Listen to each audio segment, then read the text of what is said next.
Bonjour à tous, je vous fais une petite vidéo pour présenter mon matériel de rechargement ainsi que ma méthode avec mes composants et tout ce qui s'ensuit, les recettes. Donc voilà, je vais commencer par ma presse principale, ma Lipro 1000, une presse multistation, donc à 3 positions avec un bol récupérateur tout en haut.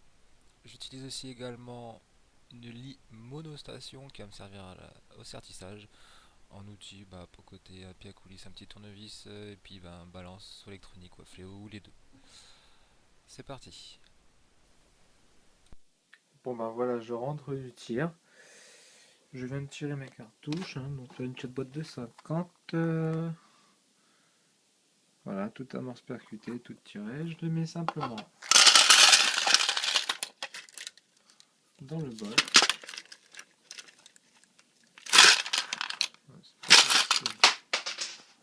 À une main. Juste à faire trembler.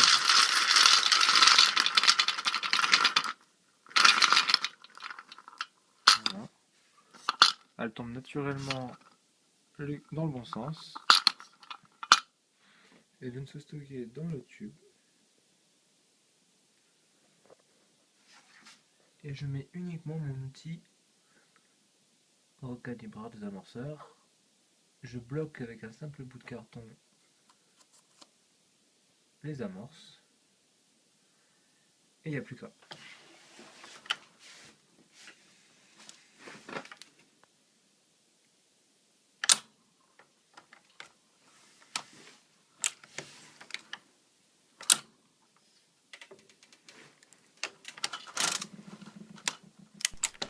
Petite précision, juste point de vue du rendement, je me suis un peu chronométré et j'ai un rendement en moyenne de 300 cartouches à l'heure en comptant le remplissage de la poudre, le remplissage des amorces, le recalibrage des amorçages, remplissage, sertissage, tout entièrement 300 cartouches à peu près à l'heure.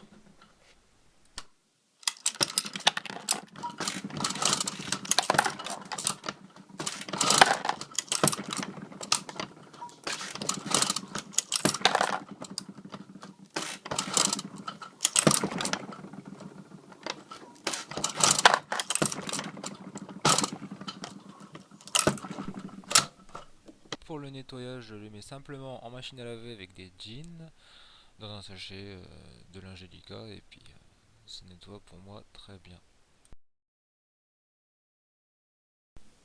Un des avantages qu'a cette presse, c'est de pouvoir passer d'un outil simple à l'autre en remplaçant son plateau. Donc là, je me sers uniquement du plateau euh, avec un seul outil pour désamorcer, recalibrer. Voilà, on fait un quart. Et après, je remets mon deuxième plateau sur lequel j'ai mis l'évaseur en premier pour éviter que les douilles sortent du plateau à la manipulation de la première montée. Donc l'évaseur qui ne sert pas réellement à évaser mais uniquement à maintenir la douille, en deuxième la doseuse et en troisième la mise en place de l'ogive, le siégeur.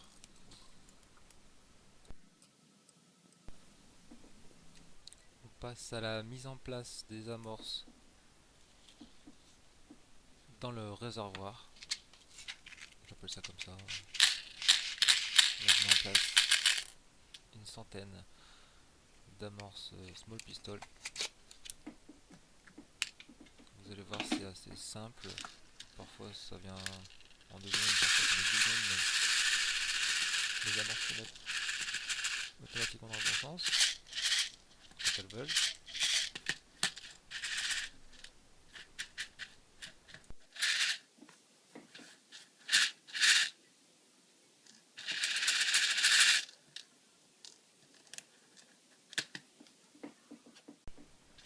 Voilà, donc on remet en place le couvercle, on fait bien attention à ce qu'il soit bien positionné.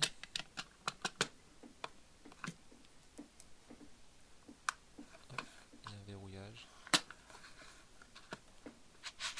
Les amorces sont bientôt prêtes.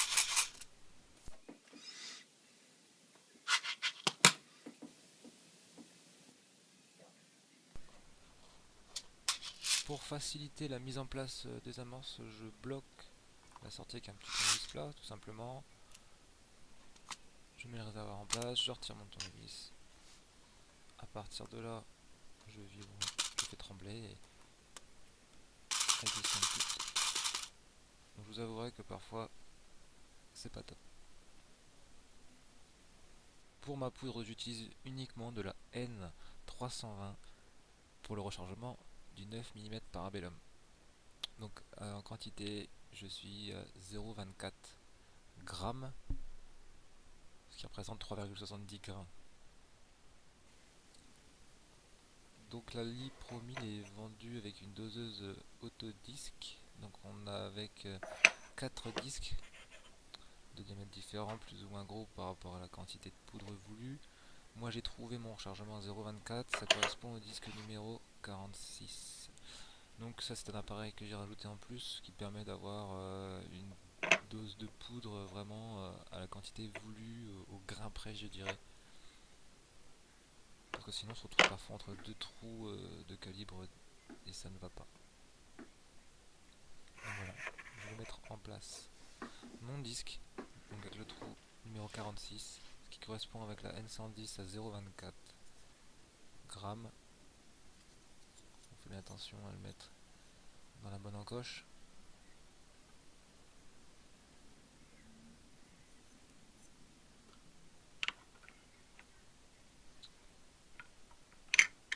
Voilà, c'est fait. Ensuite on n'a plus qu'à remettre la doseuse et à la revisser.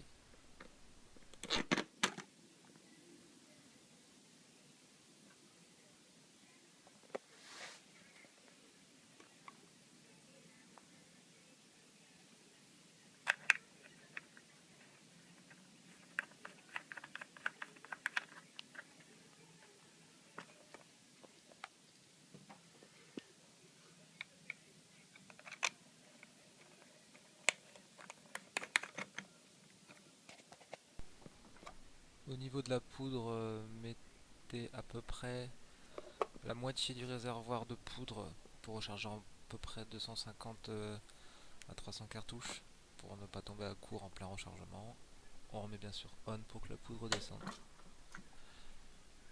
Et on va contrôler la charge de poudre. Donc pour le contrôle de la charge de poudre, on va faire simple, je vais prendre ma balance électronique directement. Je prends une douille de calibre 45 percutée. Donc je vais tarer la balance avec cette douille vide. Voilà. Ensuite, je vais venir la mettre en dessous la doseuse de poudre afin de récupérer la quantité de poudre qui doit tomber normalement dans une douille amorcée de 9 mm. Pas très facile à une main, mais on va y arriver. Donc on monte la douille au plus proche de la doseuse. Voilà.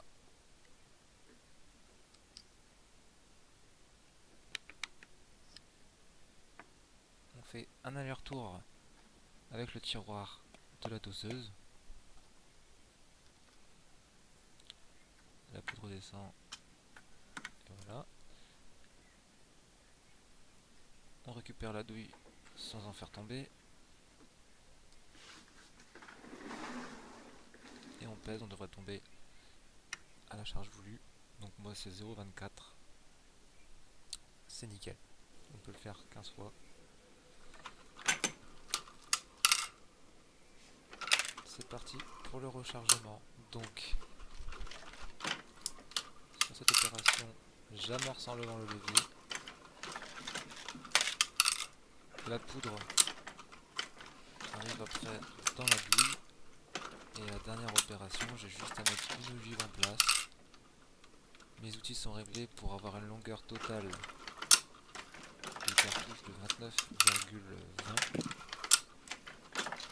ce qui est assez fiable. Il faut toujours bien vérifier que les amorces descendent car c'est la plus grande source de problème sur ce type de presse. c'est que les amorces se mettent à ne plus descendre.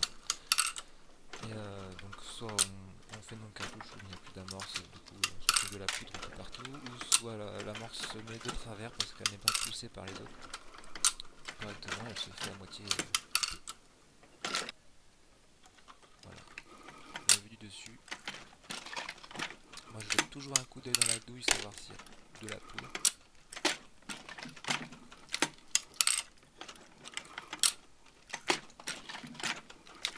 Voilà, je ferai une petite dizaine de cartouches.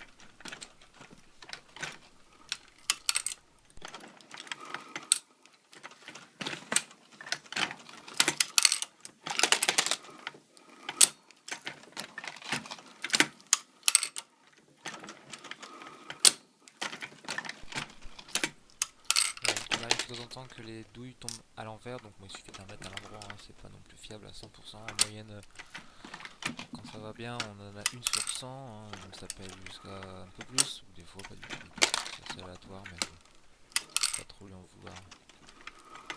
Une presse de ce tarif, donc là voilà une deuxième.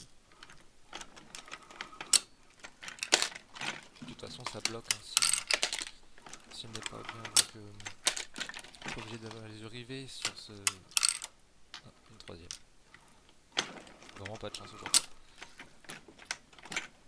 Maintenant on va passer donc à la dernière étape, le sertissage.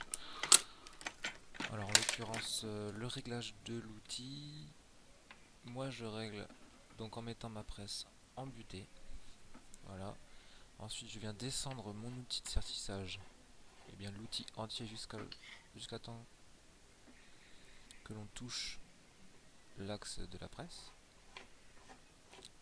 Voilà.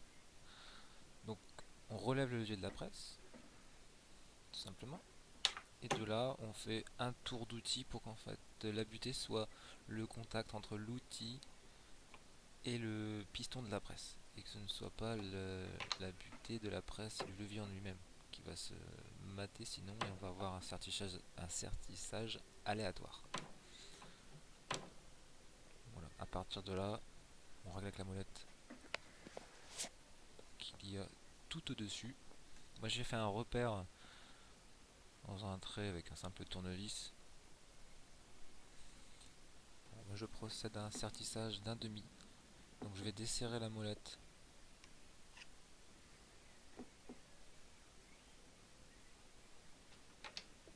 Je vais insérer une cartouche rechargée jusqu'en butée. À partir de là, je vais resserrer la molette jusqu'à temps de sentir un point dur. Voilà, à partir de là, on ne force pas, on redescend la cartouche. On fait donc pour moi un demi-tour par rapport à mon repère. Un quart et un demi. Voilà, donc là c'est un sertissage dit à un demi-tour. À partir de là, je l'ai fait tout pareil. C'est parti pour une dizaine de cartouches à sortir à un demi. Excusez mon bureau qui grince un peu, hein. Ce n'est pas la presse, hein, c'est bien le bureau sur lequel elle est installée. Donc un bureau de récupération en acier qui grince.